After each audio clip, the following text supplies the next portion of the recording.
پرامن ایک حریت عظیم رہنما جو لیڈ کریں ایک اسٹرگل آف نان وائلنس, تو ان کے خلاف ٹیرر فنڈنگ کے, ٹیرر فائنانسنگ کے, ٹیرر گینگنگ کے اور سیڈیشن کے چارجز اور اوپا جیسے اور ٹاڈا جیسے اور پبلک سیفٹی جیسے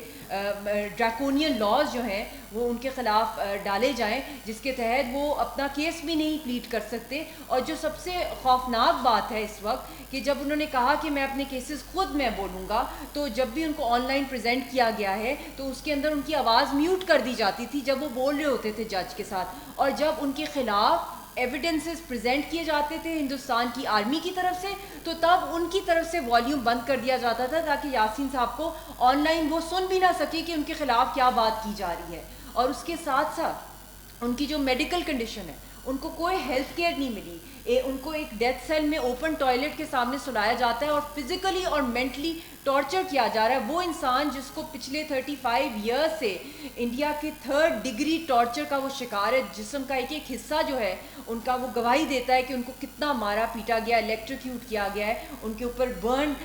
سکارز ہیں, ان کی باڈی کے اوپر میٹالک ویلو ہے, ان کو بلڈ فوڈ پوائزننگ ہوگی, ان کو جیل میں زہر دے دیا گیا, کچھ سال پہلے پھر زہر دیا. ان کی ہیلتھ اتنی فریجائل ہے کہ ایز اے وائف, اور میں ایک پاکستانی سٹیزن ہوں اور میں وہ فرسٹ پاکستانی پبلک فگر ہوں in Indian occupied Jammu and Kashmir, جب میری یاسین صاحب سے شادی ہوئی اور میں ایک امن کا اور ایک پیار کا پیغام لے کے گئی اور ایک یہ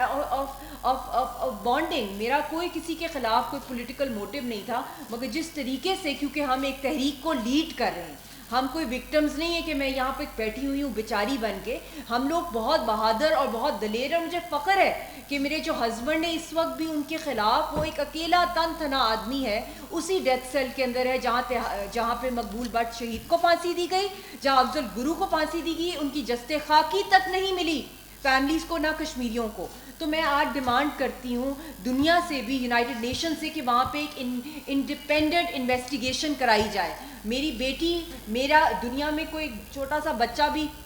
اس کو کوئی ہلکا سا بھی کوئی ہراس کر لے, پوری دنیا میں ویسٹرن ورلڈ میں شور مچ جاتا ہے. دنیا اتنی سینسٹیو ہوتی ہے, rights of children, women rights. میں تو ایک وڈو کی زندگی گزاری ہوں, 13 سال سے اوپر ہماری شادی ہو گئی ہے, بڑی مشکل سے, بہت دفعہ بہت اسٹرگل سے مجھے ویزے ملتے تھے, اور جب میں وہاں جاتی تھی تو وہاں پہ جاتے ساتھ ہی میرے ہسبینڈ کو اریسٹ کر لیا جاتا تھا مہینے کے لیے. 2 مہینے کے لیے گئی تو مہینے سے اوپر ان کو جیل میں ڈال دیا, اور پھر جب انہوں نے تحریک کی, کوئی کال دی پروٹیسٹ کی مودی کے خلاف یا پچھلی رجیمز کے, تو ان کو ہائیڈنگ میں جانا پڑتا تھا. تو ایسی صورتحال کے اندر میں آج, کیونکہ سول جو مریم صاحبہ نے بھی کہا ہے, سول جو کووننٹس ہیں, جنیوا کنونشنز ہیں, انٹرنیشنل لا, ہیومینیٹیرین لا, جو بیسک فنڈامنٹل رائٹس ہیں آف پرزنرز, جس کا سگنیٹری ہے ہندوستان, وہ بیسک فنڈامنٹل رائٹس بھی نہیں دیے جا رہے. آئی ڈیمانڈ یونائٹڈ نیشنز کے اور پاکستان کی گورنمنٹ بھی یہ کیمپین کریں کہ ان کو ضمیر کا قیدی جو ہے ڈکلیئر کرایا جائے دنیا سے, اور ان کو وہاں سے امیڈیٹ طور پہ وہاں سے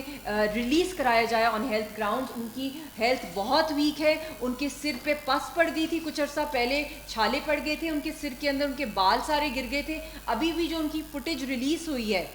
جب وہ کورٹ ہیئرنگ سے باہر نکل رہے ہیں, اتنی ہنڈریڈز آف سیکورٹی فورسز ہیں ان کے ارد گرد, جیسے پتہ نہیں کون سا کوئی دہشت گرد ہے. اور وہاں پہ ایک صحافی نے پوچھا کہ ملک صاحب آپ کچھ بولنا چاہیں گے, تو انہوں نے کہا I am not allowed to speak, I want to speak. تو یہ کون سا کورٹ ہے, یہ کون سا جسٹس ہے جہاں پہ جو قاتل ہے وہی جج کو ڈائریکٹ کر رہا ہے, وہی اپنی طرف سے ڈیسیجن لا رہا ہے, اور وہ زبردستی فورس کر رہے ہیں یاسین صاحب کو کہ وہ سرکاری وکیل ان کے لیے رکھ دیا جائے تاکہ ان کا بالکل ہی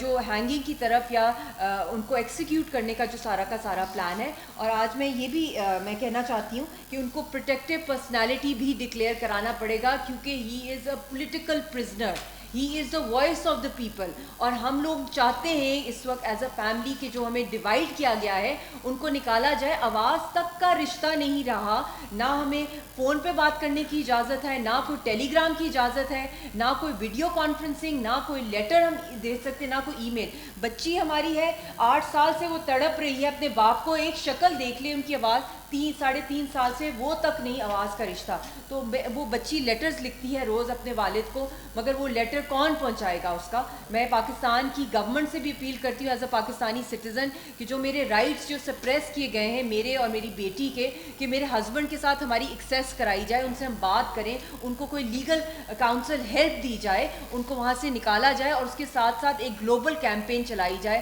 اور خاص طور پہ جتنے بھی ہمارے سفارتکار ہیں, ہماری جو ایمبیسیز ہیں پوری دنیا کے اندر, ان کو یہ خاص ایمرجنسی ٹاسک دی جائے, کیونکہ 25 کو ان کے خلاف سزا سنا دینی ہے. پتہ نہیں انہوں نے کیا لائف امپریزنمنٹ یا ہینگنگ کی جو بھی ان کی کیمپینز چل رہی ہیں. You can expect any thing from them. غداری کے میٹر میں, کسی بھی میٹر میں ان کے ساتھ جو کچھ وہ کریں گے, ان کی جان ہم نے اس وقت بچانی ہے, اور ان کی اگر جان ہم بچائیں گے تو اس کے ساتھ ساتھ ہم ساری قیادت کی جان بچائیں گے, کیونکہ ان کے ساتھ سارے جو دوسرے حریت رہنما ان کی زندگیاں جو ہیں وہ نتھی ہیں, کیونکہ سب اس اسٹرگل کو لیڈ کر رہے ہیں. تو میں یہ بھی ساتھ کہوں گی مریم صاحبہ سے کہ ایک تو میں ڈیمانڈ کرتی ہوں کہ آپ لوگ پلیز پاکستان کا جو پارلیمنٹ ہے اس کے تھرو ایک ریزولوشن جو پاس کرائی جائے ہنگامی طور پہ یاسین صاحب کی امیڈیٹ رہائی کی, ان کی جان کو خطرہ ہے, اور ان کو ہاسپٹلائز کرایا جائے. اور سیکنڈلی جتنے بھی ہماری حریت کی قیادت ہے, کیونکہ یاسین صاحب نے اور ہم نے ہمیشہ, ہم اپنی فیملی کو بہت پیچھے رکھتے ہیں, ہم چاہتے ہیں کہ ہم اپنی عوام کی اور دوسری لیڈرشپ کی بات کریں, مگر کیونکہ یہ حالات اتنے زیادہ ڈینجرس ہو گئے ہیں ہمارے لیے کہ اب کچھ پتہ نہیں چل رہا کہ ان کے ساتھ کیا کیا جائے گا. We are very worried as a family. ہمارے جو رائٹس ہیں, چلڈرن رائٹس ہیں, ویمن رائٹس ہیں, ہیومینیٹیرین لا کے انڈر یہ فال کرتا ہے, اور کسی بھی صورت میں جو ہمارا کیس جو انہوں نے جعلی بنایا ہے یہ کمپلیٹلی انلیگل ہے, کیونکہ یہ تو ایک ڈسپیوٹیڈ ٹیریٹری ہے, یہ تو فال ہی کرتی ہے انڈر دی UN ریزولوشنز, اور ہمارا تو under the umbrella of international jurisdiction آتا ہے. تو اس بیسس پہ میں ریکویسٹ کرتی ہوں گورنمنٹ سے, اور ڈیمانڈ بھی کرتی ہوں کہ kindly look into this matter, کہ میرا جو معاملہ ہے میری بیٹی کا اور میرے ہسبینڈ کا, یہ انٹرنیشنل کورٹ آف جسٹس میں لے کے جایا جائے. ہم under the Indian penal code یا انڈین کانسٹیٹیوشن کے انڈر نہیں بنتا کشمیر کا کوئی بھی جعلی مقدمہ. جس طریقے سے ہندوستان نے ایک دہشت گرد کو, کلبھوشن یادو کو جو ہے, اس کی بیوی کو اور اس کی والدہ کو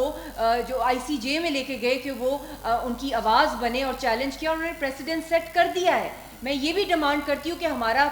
کیس نہ صرف انٹرنیشنل کورٹ آف جسٹس میں لے کے جایا جائے, بلکہ UN سے ڈیمانڈ کی جائے کمیشن آف انکوائری, اور اس کے ساتھ ساتھ جو پیپلز ٹریبیونل ہے. اور ابھی ریسنٹلی اسٹاک وائٹ نے ایک لا فرم ہے لنڈن کے اندر جس نے 2000 سے زائد ٹیسٹمنیز کلیکٹ کی ہیں. تو میں تو حاضر ہوں, میری بیٹی بھی حاضر ہے ٹیسٹمنی دینے کے لیے, دنیا کی کسی عدالت میں ہمیں لے جائیں, کیونکہ ہم حق اور سچ پر ہیں, اور UN کی قراردادوں کے مطابق ہی انٹرنیشنل لا کو رسپیکٹ کرتے ہوئے ہم ایک پرامن تحریک چلا رہے ہیں جو دنیا ریکگنائز کرتی ہے, اور یہ ہماری وائسز کو ایلیمنیٹ کرتے ہیں کیونکہ ہم اس کے فور فرنٹ پر ہیں. اس لیے سب سے زیادہ ہمارے اوپر پریشر بھی ہے, ہر لحاظ سے ہمیں توڑنے کرش کرنے کی کوشش کی جا رہی ہے. مگر میں انڈیا کو بھی یہی پیغام دوں گی کہ میں ہر ممکن کوشش کروں گی, دنیا کے ہر کونے تک جاؤں گی